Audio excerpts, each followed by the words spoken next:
Hello, everybody, and welcome to the TeacherCast Educational Network. My name is Jeff Bradbury, and thank you so much for joining us today and making TeacherCast your home for professional development. This is the ISTE 2019 wrap-up show. We just had a fantastic time in Philadelphia, and I am here with my good friend Eric Guys from the Got Tech Show. Eric, how are you today? Welcome to TeacherCast. Thanks for having me, Jeff. I'm doing great. I'm pumped coming off at ISTE 2019 in Philly. It was right down the road for us.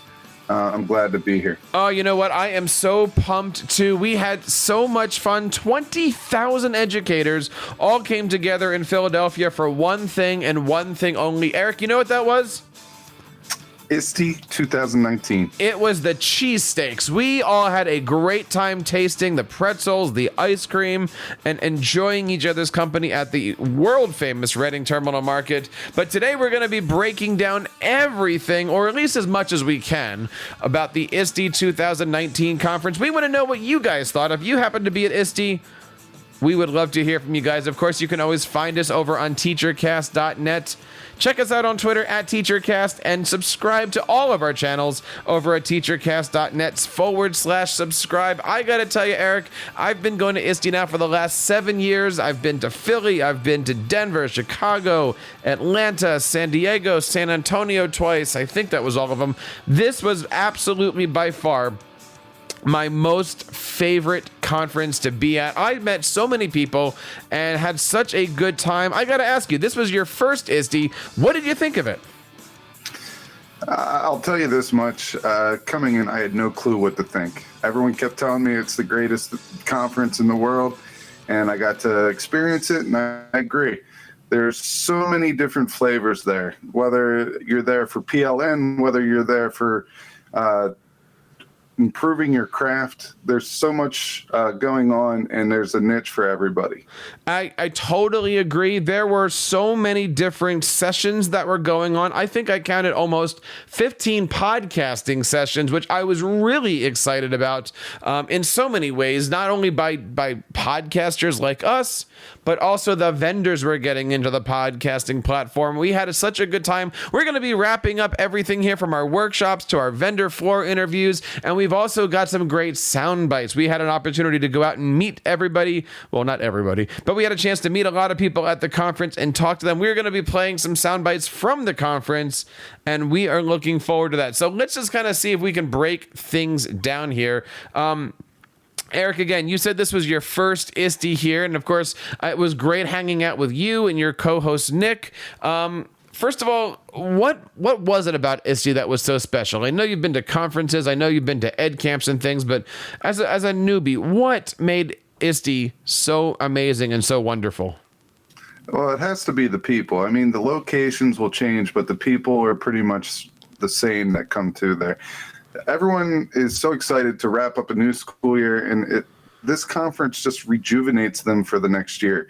And people are excited to talk about what they have going on in their classrooms, things that they've tried, and they want to explore more and get more. They want to be able to go back and start working on something that they've learned from this conference. And that excitement, is just phenomenal. Yeah, and that's one of those things that we in North Jersey or in the New York, the Northeast here kind of have to take advantage of. Most of us go back to school at the end of August, even early September. However, you go to a mega conference like ISTE and you realize that there's a lot of people that are going back to school in early August, right? Like for many of them, summertime has been a couple weeks old, if not a month old. Whereas I know for you and I wrapped up my school year on Friday. Saturday, I was in Philadelphia presenting I haven't even had a day off yet from everything here. I got to tell you, I enjoyed really just walking around, getting to see what was new. There was a lot of STEM there. There was a lot of virtual reality. We'll talk a little bit about all that stuff later. I had a great time hanging out at the Lego booth, at the Microsoft Education booth. The Google booth was rocking. I had a fantastic time just really getting a chance to see things and meeting people. But I got to say, I wish I had just one more day. I know by the time Wednesday rolls around and, I was there at 2:30. You and I were both there at 2:30 when they turned the lights off, and you could hear everybody who was left just doing this big, huge applause because it's finally time to go. I don't know. I could have used just one more day. I couldn't agree with you more. I know I got down there on Monday, but I really believe that the last day should be more kind of relaxed, low-key, long workshops, something that allow you to work with the people that you met the whole week. Right. That's just my 2 cents. I enjoyed it, but we were so jam-packed in our schedules that whole time that we were there that when 2:30 came around and everything, the lights started to go off, they're starting to take the rugs up from the ground and everything, and you're just like, wait, that was it. I mean, that was it. That was it. It was the end of the stock trading day. There it is. It's kind of like last day of school of, you build and build and build. And, it takes a couple days, right? And for those who haven't been to an ISTE conference, it really does say that ISTE is like Monday, Tuesday, Wednesday. But don't let that fool you. Saturday morning, we're running sessions. I know people who were there on the Thursday and the Wednesday before doing sessions, meeting with school districts, getting ready for the ISTE stuff going on. Saturday morning, let's just kind of do a quick wrap up here. Saturday morning, I showed up. We did 2 3-hour workshops. I got a chance to work with over 30 educational podcasters, and then we did over 30. It was an amazing for the tech coaching workshop. I was only expecting to have 6 people in attendance. We had, Eric, more than 30 people show up to learn how to do instructional technology coaching. It was absolutely fantastic to see so many passionate people there wanting to do. And again, 3-hour workshops to come and see what was going on. That was awesome. Now, Monday, I'll say this way. On Sunday, I was at the Microsoft Education event. Microsoft always does a great job, as does everybody else, in putting together these really special, multi-hours. It was like 6-hour event. That was great. And then Monday, I did an ISTE Bytes session. Eric, did you happen to see any of the ISTE Bytes sessions? I did not. We were presenting on Monday as well. So we kind of focused on that. When we walked in on Monday and we went and we found our room, when we got in there, we thought we'd get a room that holds like 50 people. We had a double-sized room that held over 200 people. There's 12 tables, or 20 tables with 12 people per table. And we had pretty much a full room. Yeah. And we were just like, we better make sure that we're crossing our T's and dotting our I's. Is that scary? I mean, I got to say, when I walked in on Saturday and, they cap those workshops at like 30 to 35 people, even though the room could probably hold 200 or so. Because obviously they use the room for more than just, one thing each year. But I got to tell you, that's exciting when you walk in and you see like 200 people coming in for your session. The session right before us was an author of a book, and she had people standing in the back. And we actually went in there 15 minutes before it ended, and we were just taking it all in. We were like, man, are we going to get this type of a crowd? We had no clue what to expect. And, we didn't have people standing in the back, but we definitely had full tables the whole way around. And every session that I looked in, it was the same. Yeah. Every single table was filled. So, I felt all 20,000 people that were at the conference all week. And I felt the same exact way. When we did our 2:30 on Monday, I think it was, our podcasting workshop, I saw you and Nick were in there too. It wasn't full, but there had to be more than 100 people in there, which is a huge, huge room, right? It's awesome to get that many people. But again, when you're sitting there at ISTE and the rooms are just the size that they are, it's scary. It's hard to read the rooms. I think I mentioned this to you before. Like, you start going into your presenter routine. You start, trying to feel comfortable within yourself and within the room. And you realize that you're not getting the reactions you're used to. But you realize that someone's sitting like 40 yards away from you, trying to kind of be with you and feel what you're doing with all that stuff. It it is weird just to be able to stand there and present in front of that many people. And I got to tell you, I love it. I absolutely had such a good time. Tell me a little bit about with what you and Nick were doing. I mean, did it take a little bit of time to get used to the sessions, to the settings? I mean, how did you handle your presentations? Because so many people who are listening to this might be sitting there going, how do I present next year? Yeah, I think that's a great question. The first thing we did is we made sure that we got into ISTE as early as we could on Monday morning, because we were both driving in and we wanted to find our room. And that took some time because that convention center is huge. Right. And so once we found our room, we kind of got the lay of the land, and we kind of figured it out in our head, and we talked it over back and forth. But 3 things that I can suggest. The first thing is always get there early, find your room, do a test on your tech equipment. And they had a testing room for your tech equipment, which was pretty cool. The second thing is always have a backup. So we had a little bit of issues with Wi-Fi. And, you know, it happens. Credit to the tech people. Yes. They got it corrected. So that was awesome.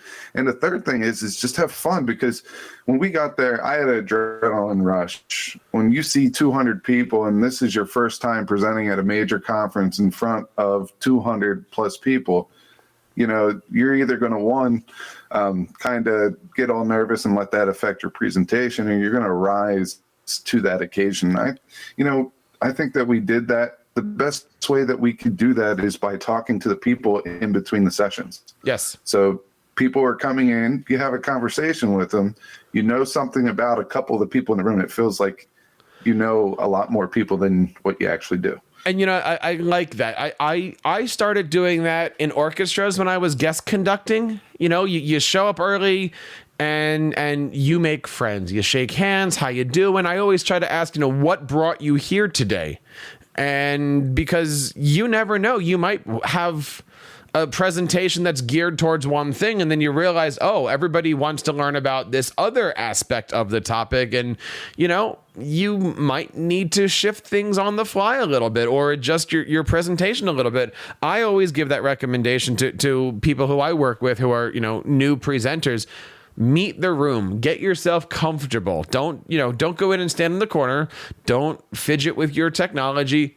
Go in and introduce yourself, kind of let yourself feel out the room there. I got to tell you, it's great. You know, as I was saying, Monday morning we did these ISTE Bytes sessions, and an ISTE Byte is essentially a 2-minute pitch. Right. And they did these a couple of times. I don't even know if they did them every day, but they did them a couple of times on Monday, where they get 20 people. And it really is 20 of the top presenters. I'm not just saying that to pat myself here, but when you look at the people who they had up there, they had Lee Zeitz with me. They had Eric Kurtz. They had so many different people that were in that group. And you essentially have 2 minutes to walk up on stage, and you are in one of the, you know, it's not the keynote room, but it's a good size room. I mean, there has to be 4,000 or 5,000 seats in this room. And you give a 2-minute pitch to entice people to come to your session. And you realize that maybe in this room that sits, again, a couple thousand people, maybe there's 30 or 50 or 60 people in there. And of course, it looks kind of dead. But what you got to remember, and the reason why your heartbeat's going, is they're actually live broadcasting the ISTE Bytes on every single TV across the entire ISTE conference. So you're not speaking to the handful of people who are in front of you. You're actually doing a live television show, and everybody is getting a chance to see you. And oh my goodness, Eric, that gets your heart racing like nothing else. Yeah, that's really cool, Jeff. One thing I did hear, someone was talking about the ISTE Bytes, and they kind of made this scenario where they felt like they were going up for like American Idol or Yes. America's Got Talent, and it was their tryout, and they were afraid of getting red X'd. I guess that's like America's Got Talent, but that's what someone mentioned that whole scenario like, and I think it's awesome. It's just another way to, you know, you have your traditional small conferences. And for me personally, I take each one of these conferences, you look at it, and you're trying to raise your game with the next conference. And I feel like this is a great one to wrap up everything. If you can get to that level, then you know that, you've made it to a place where you've expanded your practice enough that people appreciate that. And so kudos to you. I mean, you got up there and you got to do your 2-minute bite, and that's awesome. It was a great time. This was the second year I had a chance to do it, and it's just one of those things, right? Like getting up there and being a presenter is really, really awesome. The other thing I loved about ISTE was just walking around the vendor floor. I know you had a chance with Nick. We're going to play some sound bites a little bit later of what was heard and stuff like that. But have you ever been on a vendor floor that was like this, it's just massive. No. And you gave us the suggestion to get to know the vendor floor, get to know the expo floor, and yes, and make sure that you go up and you have conversations and things like that. The first day we spent 3.5 hours there. The second day we did like a 6.5 hour stretch. Yes. And then we left, we went to a session, we came back and we did another 1.5 hours. But the thing is as a tech coach myself, you have to know the tech that's coming up that might be able to influence the way that your teachers teach and your students learn. And to me, one of the biggest takeaways is going to some of these vendors they might be startups, or maybe they're 2 years in, and you have real conversations with them. I spoke to one company about digital research, and they're called Power Notes, and they're more in the college range of things. However, I see great use in them in my position at the high school level. So we had just a conversation. We brought something that is targeted for a higher audience, and we've tried to figure out if it is something that could be used at the K through 12 level or the 9 through 12 level. And sometimes it's good to play that game, right? So, for instance, I might come up to you, Eric, as a vendor and say, hey, what are you doing? And you're like, hey, I sell, blue shirts to college freshmen. I'm like, hey, have you ever thought that seniors also need blue shirts too? And you're like, I never thought of that. And you're like, hey, here's 3 great ways that seniors can be wearing blue shirts. And a lot of it is, going up and saying, I love your product. Have you ever thought of? Would you be able to get me a free code if I do X in exchange? Do you know these other people, right? Because a lot of the startups might be there for the first time. I like to play matchmaker. Right, I kind of do the little song and I do the little snapping and the dance and stuff like that. But I like to say, hey, why don't we try this company, and have you met my friends over here? I think your products might want to go together someday. So I kind of play matchmaker like that, and it's something I've been doing for the last couple of years. And one of the things that I've met face on this year was just this concept of everything that we were looking at this year all had to do with this concept of having interconnectivity, right? I don't know if you noticed that, but there were so many applications out there that said, hey, we're great, but now we partner with OneNote, or now we're exporting to Teams, or now we've got Google Classroom integration, or now we're whatever it is. It was so nice to see all of these different things going on that are now connecting to each other finally. Yeah, I think that some companies are figuring out that, yes, they have a great product, but matching themselves up with another great product makes a winner out of everybody. For example, you have Flipgrid and you have Wakelet. Those two teaming up, I think that's awesome. I think that makes both of those resources, both of those EdTech tools, it takes them to the next level. That's what it does. It certainly does. Awesome.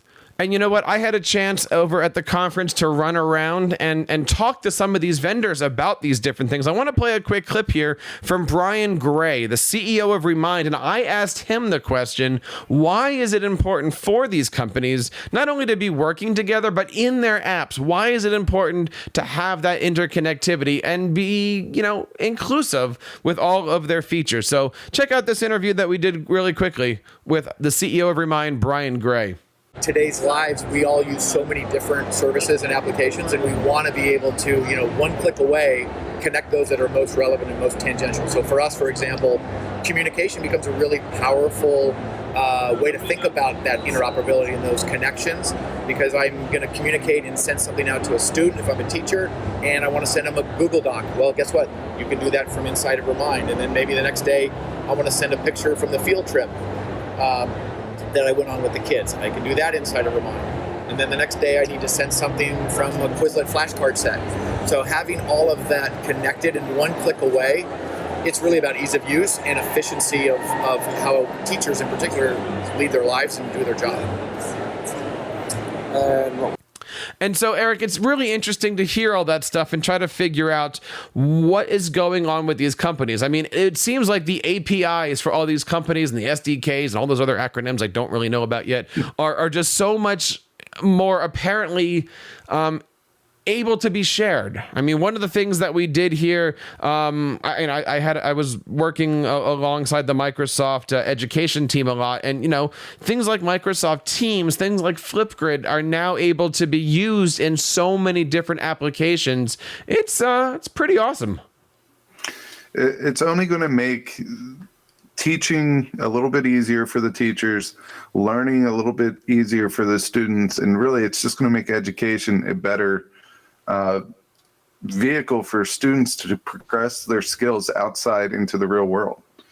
Absolutely. And one of the things that I've noticed is, all these companies have ambassador programs. I think that's great. That gives teachers an opportunity to not only work alongside, but help be, feature trier out and testers. I try not to say the word research and development. That puts a wrong connotation on the things. But, if you're working with a company like a Flipgrid or like a Remind or like a Zoom or any of these companies, it is important that we are open with these companies and share not only the features that we want, but what works and what doesn't work in the classroom, so that way they can improve their products for us. I absolutely agree there. And taking it a step further, they have the ambassador, and then they all have the certification levels that go along with everything. And I really, really enjoy the fact that they have that, because not everyone wants to go back and get their master's. Not everyone wants to go take a next level, but this allows teachers to stay current and stay relevant and stay, practical in their craft. It allows them to grow. So all these things are great. And I can't express how important it is to make sure that you're giving them the good and the bad. Right. I know a lot of people want to edit. You start off with two good things and then you go to the bad. Me personally, I'd rather just have the bad. So I can take care of it, but I could see both things being relevant there for the company. Well, let's start with the good here. What impressed you? Were there like one or two companies that you walked by and you said, "Man, they are killing it. They are good. I got to try them out next year with my students"? I got to be honest. As far as screencasting goes, I've always been a Screencast-o-matic guy. With Chromebooks a couple years ago, it was very hard to use that product. But over the last couple of years, they keep getting better and better and better. I love their editing features, and I just think it's very easy to use. But now that they're starting to get in line with Google and G Suite, it's just making that product so much more relevant to a lot of teachers that only know Google. And I think it is a product that can, compete with those that have already been integrated with the Google platform. I totally understand. I'm the same way. Like I spent a lot of time at two booths. One of them was Soundtrap. Had an opportunity to do some recording down there. They actually built it was like a phone booth almost, but really it was a soundproof room where they actually recorded a best of ISTE podcast. And our good friend Dr. Rod Berger had a chance to spend a lot of time in there, and he was just bringing on all-star guest after all-star guest. And I had an opportunity to sit down with him too to talk about really what is the state of educational podcasting. And I was impressed with what Soundtrap is doing. I also had a chance to check out some of the virtual reality stuff. There's a great company called Merge. that is doing some amazing stuff in the VR world. I got to say, have you had a chance to try all the VR goggles and the expeditions and all that? Did you have a chance to play with those the realities? We played around with them a little bit. There was also one that did an escape room using VR. I don't remember what company that was, but I did enjoy that. And the other company that I really enjoy in education is Texthelp, and they have a new product that they released called WriQ, and that's going to be a game changer for those who grade like essays within the G Suite platform. So they have another tool, Equasio, which was a game changer for math and science teachers when bringing in equations into Google Docs and things like that. But WriQ allows you to grade. It automatically grades for grammar and spelling, but it gives you the statistics on that. And then they also have rubrics that allow you to say that student is at grade level, above grade level, below grade level, or whatever you want.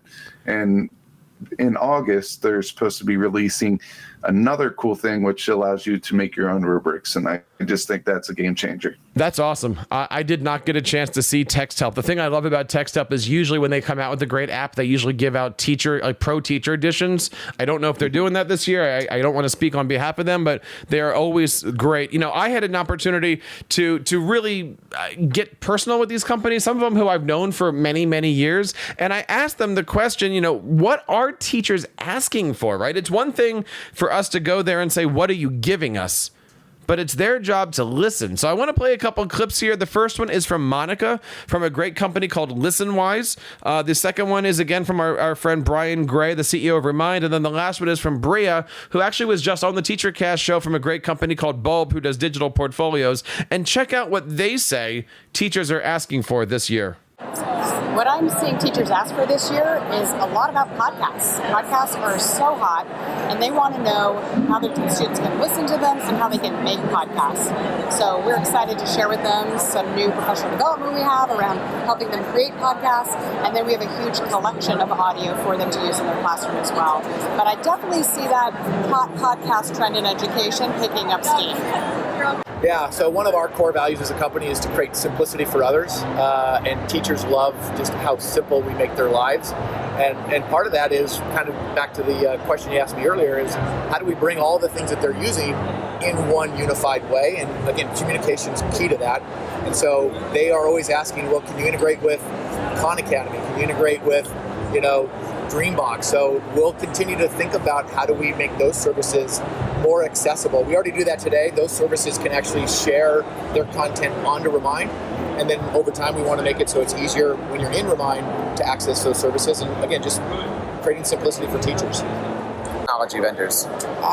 Teachers are looking for a lot of different things, but I would say one of the things that teachers are really looking for right now is experiences that engage that creativity in kiddos and help them really express their uniqueness and passions.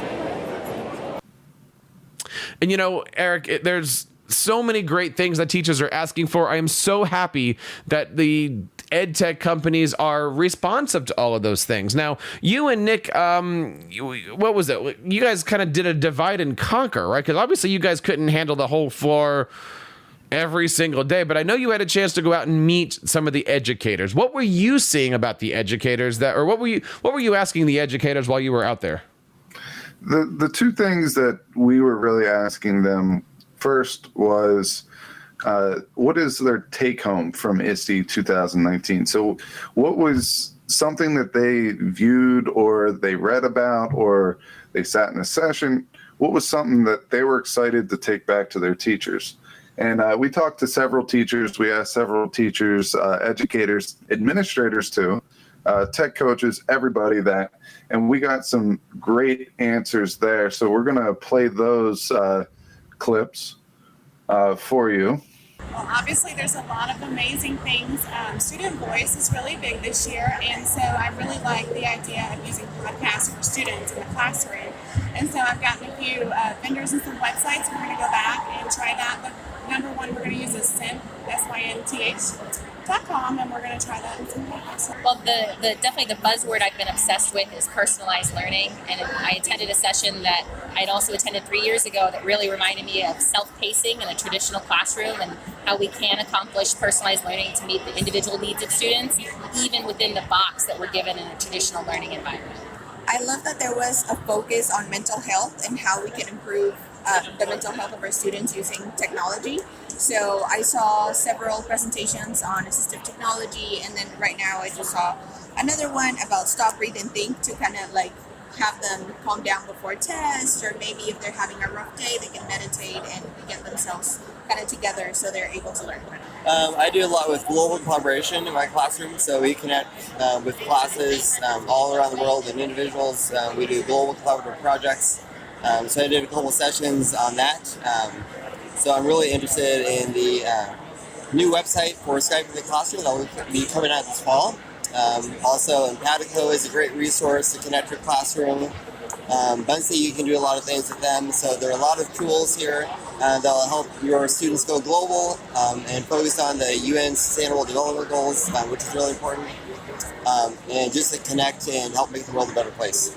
I think there's so much to take away. It's my first ISTE conference. I'm originally from the UK, so I'm just trying to get up to speed with what's happening here in the US. I've loved the e-safety and digital citizenship pieces that are here. I think that's so major in terms of education and what needs to be in the classroom and needs to be better. That's probably my biggest takeaway, the new resources in there.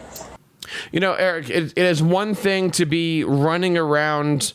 And again, there's 20,000 people running around that whole vendor floor.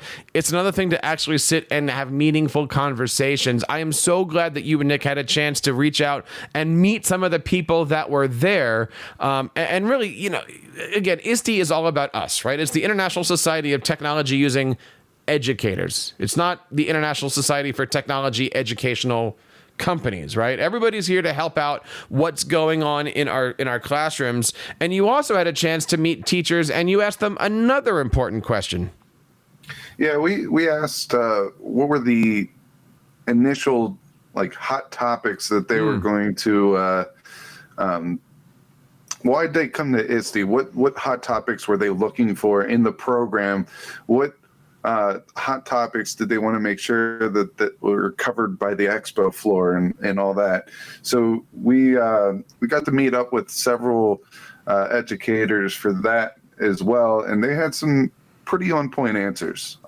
We talk about personalized learning. We talk about just basically coming to ISTE for confidence, and I think that's a huge one because if you're at a small school with not a lot of resources, you want to make sure that you're taking advantage of everything that you can make advantage of.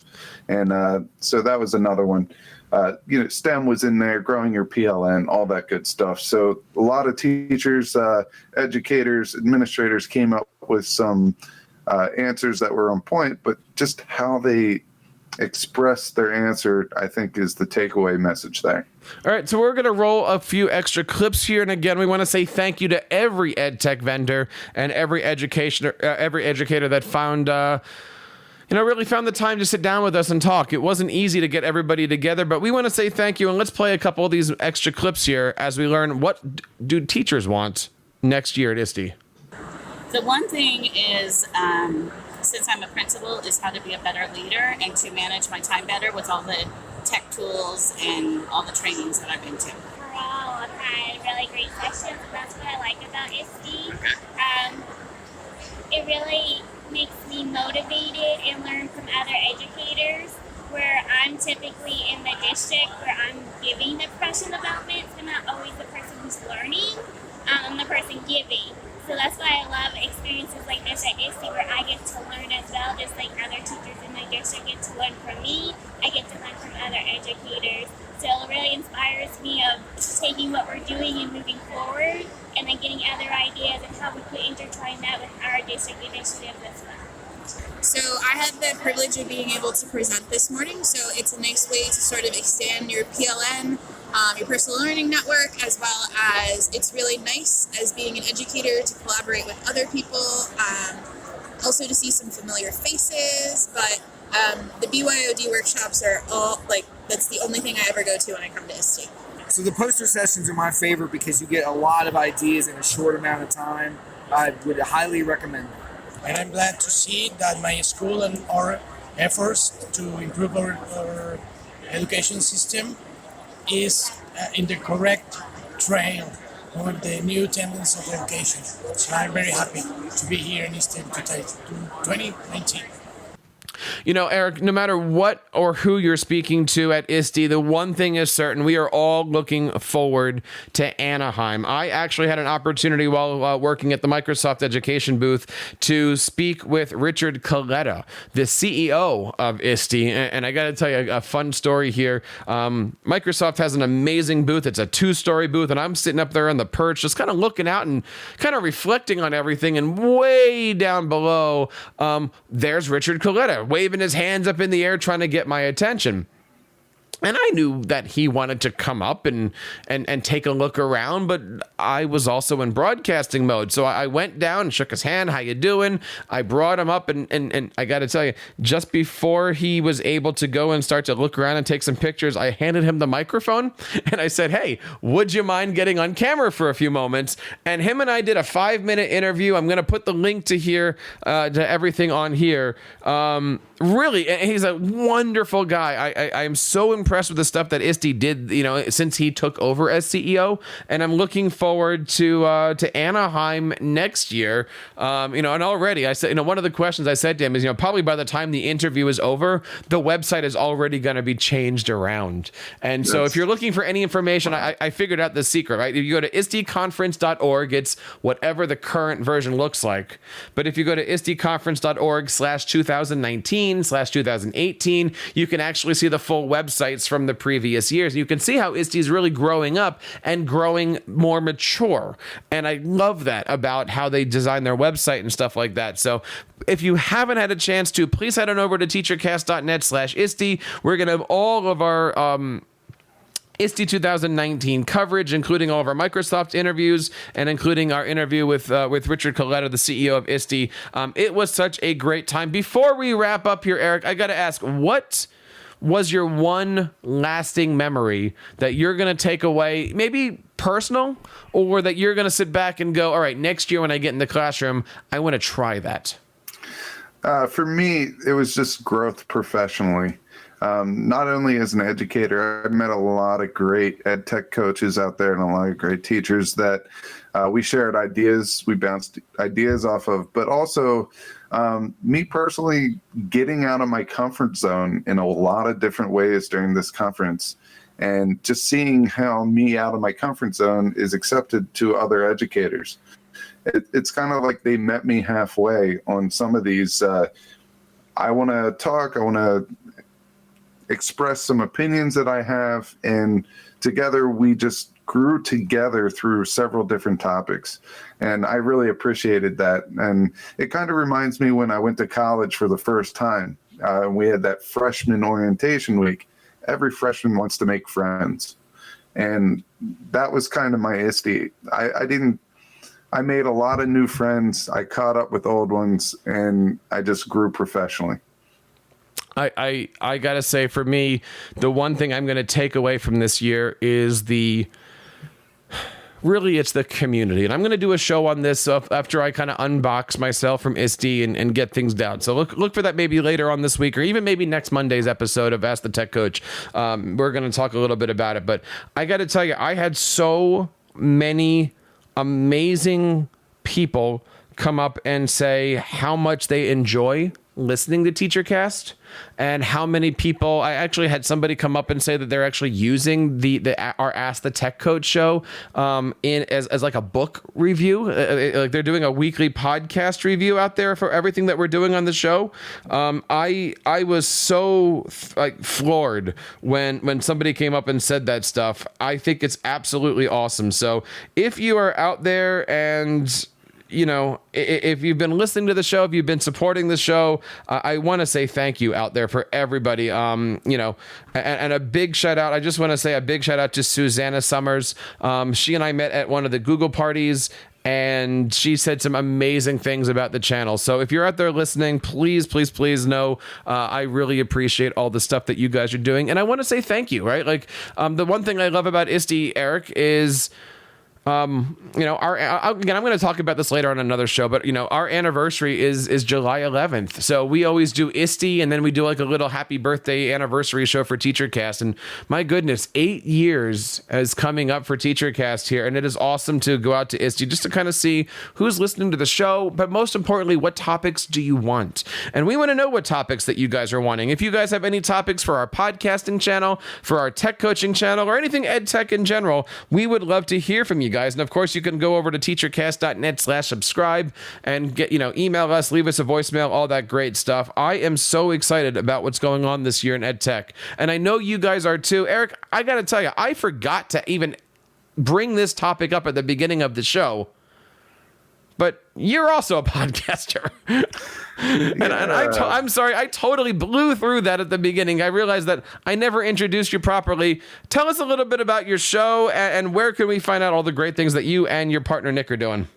Well, our show is called EdTech the Podcast, and basically we're doing the research for the teacher and for the EdTech coaches on the different types of EdTech topics and apps, extensions, and all that good stuff. So we save you time so you guys can focus on teaching your class. And that is the biggest thing there for us. And you could go to www.gottech.com and you can learn more about our show. And we also run a blog, and we give away some free PDFs, some free guides and things like that you can check out and use in your classroom tomorrow. I gotta say, the whole concept of saving time is something that I like. It's something that I need. And I gotta tell you, you guys got a great website. You guys have a good stuff. If you haven't checked out Got Tech yet, please check them out. We will, of course, have Eric's bio and show notes, and all the links and stuff are going to be in our show. This is going to be found not on the Tech Coach side, not on the TeacherCast podcast side, but this is going to be found over on teachercast.net/ISTE, where you can check out all of the stuff from not only 2019, but way back to 2012.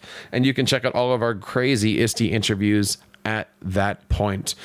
Eric, I want to say thank you so much, not only for partnering up with me at ISTE to do some great things, but also for coming on the show today. We're going to be getting back into our normal TeacherCast programming over the next few weeks. I'm looking forward to having our good friend Nick back on the Tech Coach side. He's finally moved. He's in his house. And we are looking forward to getting the Tech Coach Mastermind started back up in August and September. And if you're interested in that, you can visit over at AskTheTechCoach.com and learn all about our mastermind. We also are looking forward to launching some of the great things that we talked about at ISTE, and we'll be doing some shows on that. So check out everything that's going on, and don't forget to check out Eric's and Nick's show, Got Tech, over at www.gottech.com.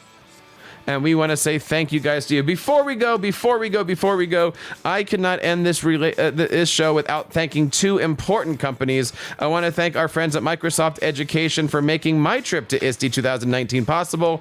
And while we were at ISTE, we were giving away free podcasting equipment. That's right. Anybody that came to our sessions got a free ticket that they took to the ThinkRight booth. And you can find more information about them over at iThinkRight. And they were giving away free podcasting headphones. And I want to say thank you to our friends over at ThinkRight. So, Eric, thank you to that. Microsoft Education, ThinkRight, thank you guys for sponsoring our trip to ISTE 2019. I very much appreciate it. And for you guys out there who's listening to the TeacherCast Educational Network, I want to say thank you guys for the last 8 years of making TeacherCast your home for professional development. So on behalf of Eric, Nick, and everybody here on the TeacherCast Educational Network, my name is Jeff Bradbury, reminding you to keep up the great work in your classrooms and continue sharing your passions with your students.